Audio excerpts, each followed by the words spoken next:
Hello दोस्तों, हर हर महादेव। आपको पता है दोस्तों, मात्र 13 दिन में हमने अपनी यात्रा 12 ज्योतिर्लिंग 4 धाम यात्रा कंप्लीट कर ली है। सारे दर्शन हमारे बहुत ही सुंदर हुए हैं। प्लान में हमने थोड़ा बहुत चेंज किया था। तो जिस तरीके से हमारी यात्रा कंप्लीट हुई है, यात्रा की वीडियोस पड़ी हुई हैं, उन पर लोगों के कमेंट आ रहे थे कि भाई हमें भी ये सेम यात्रा करनी है 12 ज्योतिर्लिंग 4 धाम की। तो बेस्ट सीजन क्या है, कब शुरू कर सकते हैं अपनी यात्रा, तो इस वीडियो के माध्यम से आज मैं आपको बताने वाला हूं कि आप अपने 12 ज्योतिर्लिंग और 4 धाम की यात्रा कब शुरू कर सकते हैं। अगर आप 12 ज्योतिर्लिंग करना चाहते हैं तो भी अपनी यात्रा कब शुरू कर सकते हैं। तो ये बेस्ट टाइम है हमारा इस वीडियो को डालने का, क्योंकि आपको पता है केदारनाथ महादेव के दर्शन 23 अक्टूबर को बंद हो जाएंगे उनके कपाट। तो उससे पहले ही आपको अपनी यात्रा प्लान करनी होगी। यही टाइम है जो आप अपनी यात्रा शुरू कर सकते हैं। और कहां से आपको शुरू करनी है यात्रा, कहां खत्म करनी है, वो सब हम इस वीडियो में बताएंगे। बहुत छोटी वीडियो बनाएंगे, ज्यादा बड़ी नहीं करेंगे। बाकी जो बजट की वीडियो है, हमारे पूरी 4 धाम और 12 ज्योतिर्लिंग यात्रा पे कितना खर्चा हुआ, कौन कौन सा रूट प्लान लिया, ये डिटेल वीडियो बाद में डालेंगे। तो आप अपनी यात्रा अभी शुरू कर लीजिए भाई, और दर्शन के लिए निकल जाइए। यही टाइम बेस्ट टाइम है। अभी बारिश भी नहीं है, मौसम थोड़ा कंट्रोल में है। बीच में 2-3 दिन बारिश हुआ था, मौसम खराब हुआ था, लेकिन अभी मौसम ठीक है। तो हम इस मैप पे, इंडिया के मैप पे आपको समझा देते हैं कि हमने कौन सा रूट लिया था, हमने क्या रास्ता अपनाया था अपनी 12 ज्योतिर्लिंग यात्रा के लिए, और आपको कौन सा रास्ता लेना है, और सबसे पहले कौन से ज्योतिर्लिंग के दर्शन आपको करने हैं। तो चलिए इस रूट मैप पे आपको समझाते हैं। दोस्तों, हमने जो प्लानिंग की थी वो प्लानिंग हमने उत्तराखंड से की थी कि सबसे पहले हम बाबा केदारनाथ के दर्शन करेंगे, उसके बाद बद्रीनाथ धाम जाएंगे, उसके बाद अपने 11 ज्योतिर्लिंग हैं उनके दर्शन करेंगे। लेकिन घर से निकलते निकलते कुछ ऐसा प्लान हुआ कि हमने बाबा केदारनाथ के दर्शन को लास्ट में रखा। सबसे पहले हमने अपने 11 ज्योतिर्लिंग कंप्लीट किए, क्योंकि उस टाइम बारिश थी, मौसम थोड़ा खराब था, रास्ते खराब थे।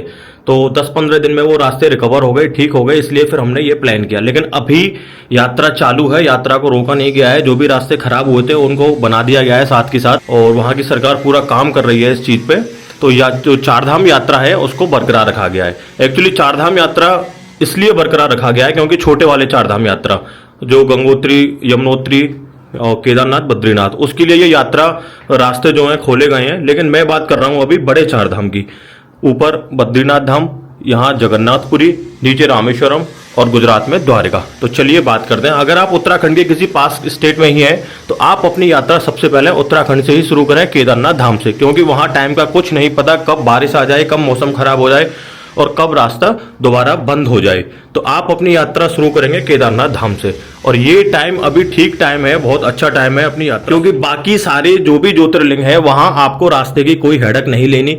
सारे ज्योतिर्लिंग प्लेन एरिया में है, छोटी मोटी पहाड़ी है, लेकिन वो रास्ते ऐसे हैं जो परमानेंट खुले रहते हैं। वैसे केदारनाथ और बद्रीनाथ की अभी टेंशन है, तो आप अपनी यात्रा शुरू करें अभी, क्योंकि 23 तारीख को केदारनाथ बाबा के पट बंद हो जाएंगे।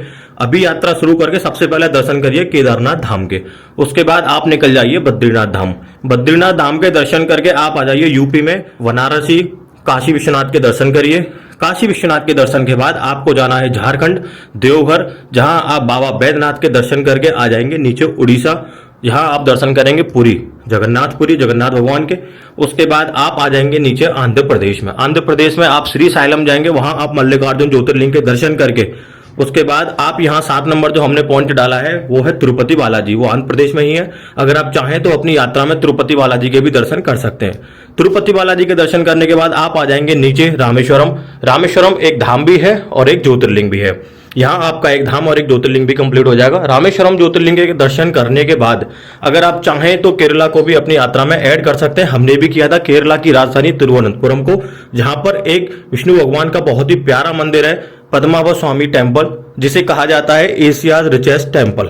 तो वहां भी आप जा सकते हैं, बहुत सुंदर मंदिर है। लेकिन उसके लिए आपको यह सोचना पड़ेगा, क्योंकि जब आप महाराष्ट्र जाएंगे तो आपको फिर दोबारा बैक टू पवेलियन इधर ही आके आपको महाराष्ट्र में एंट्री करनी पड़ेगी। यहां से कोई रास्ता अभी नहीं है। तो उसके लिए फिर आप अगर केरला ऐड करेंगे तो ये रूट लेना पड़ेगा, अदरवाइज आप रामेश्वर से सीधे महाराष्ट्र जा सकते हैं। हमने केरला ऐड किया था, तिरुवनंतपुरम गए थे, उसके बाद हमने लिया रास्ता महाराष्ट्र का। महाराष्ट्र में आपके 3 ज्योतिर्लिंग कंप्लीट हो जाएंगे, एक ही दिन में कंप्लीट हो जाएंगे तीनों ज्योतिर्लिंग। बस आपकी ट्रैवलिंग की जो खूबियां हैं वो थोड़ी अच्छी होनी चाहिए, ठीक है। ट्रैवलिंग का शौक होना चाहिए आपको। अगर आप 2 ट्रैवलर हो तो पूरी यात्रा आप 12 दिन में कर सकते हो। अगर आप सिंगल पर्सन ट्रैवलर हो, ठीक है, अकेले गाड़ी चलाने वाले हो, तो यात्रा को आपको 14 से 15 दिन लग सकता है। उसके बाद आप महाराष्ट्र के 3 ज्योतिर्लिंग करने के बाद आ जाइए गुजरात में।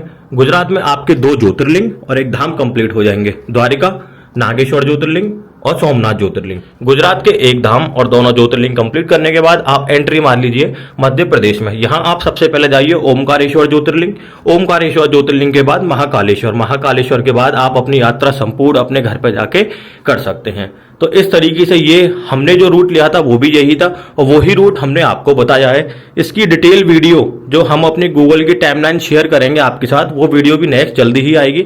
लेकिन फिलहाल 23 तारीख को 23 अक्टूबर को केदारनाथ बाबा के कपाट बंद होने वाले हैं, इसलिए हमने ये वीडियो एक अभी डाल रहे हैं। जो भी लोग अपनी यात्रा शुरू करना चाहते हैं 4 धाम और 12 ज्योतिर्लिंग की, तो वो जल्दी से जल्दी अपनी यात्रा शुरू कर दें। इस यात्रा को करने के लिए ये जरूरी नहीं कि आपके पास अपनी गाड़ी होनी चाहिए। आप बाई ट्रेन भी ये यात्रा कर सकते हैं, बाई बस भी ये यात्रा कर सकते हैं, क्योंकि सारा रूट हमने बता दिया है। हर जगह के लिए आपको इजीली बस मिल जाएगी, ट्रेन मिल जाएगी। जिस भी तरीके से आपका बजट है, जितनी आपका बजट है, उस तरीके से आप अपनी यात्रा को प्लान कर सकते हैं। लेकिन अगर आपको कम टाइम में 12 ज्योतिर्लिंग और 4 धाम के दर्शन करने हैं, क्योंकि देखिए आपको एक जीवन मिला है, अगर अपने जीवन में आपने 12 ज्योतिर्लिंग के दर्शन नहीं किए तो मुझे लगता है आपने कुछ भी नहीं किया।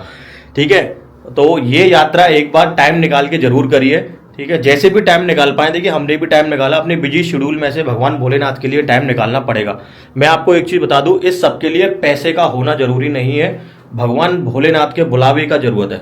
ठीक है, तो अगर उनका बुलावा आया तो कोई रोक नहीं पाएगा। हमारे पास भी सेम ऐसे ही हुआ। हम पिछले 2 साल से प्लान कर रहे थे अपनी 12 ज्योतिर्लिंग 4 धाम यात्रा के लिए, लेकिन अचानक इस साल और इन्हीं डेज में भगवान भोलेनाथ का बुलावा आया। जब हम केदारनाथ बद्रीनाथ धाम पे थे, कोई बारिश नहीं थी, मौसम बिल्कुल खुला हुआ था, बहुत सुंदर दर्शन हुए।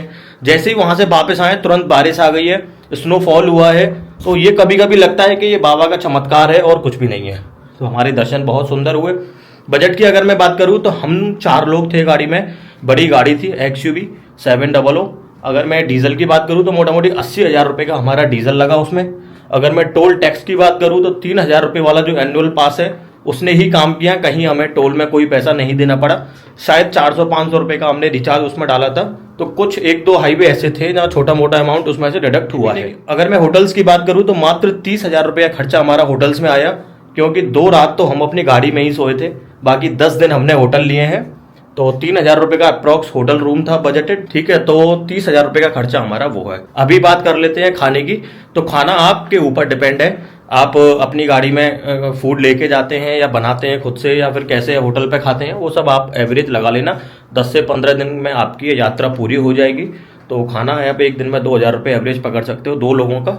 ठीक है, तो उससे आपका पूरा एवरेज निकल के आ जाएगा। तो बजट ऐसा है, डिटेल वीडियो बाद में डालेंगे। फिलहाल हम उन लोगों के लिए डाल रहे हैं जो अभी हाल फिलहाल अपनी यात्रा शुरू करना चाहते हैं।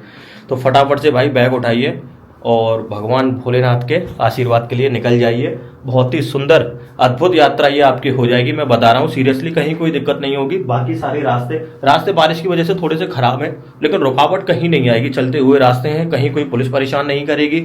आपको बस अपनी गाड़ी पे स्टिकर लगवाने हैं 12 ज्योतिर्लिंग 4 धाम यात्रा के। उसके बाद कोई पुलिस वाला रोकेगा भी आपको तो ना कोई आपका चालान होगा, ना कोई पेपर चेक होगा, इतना मैं बता दे रहा हूँ।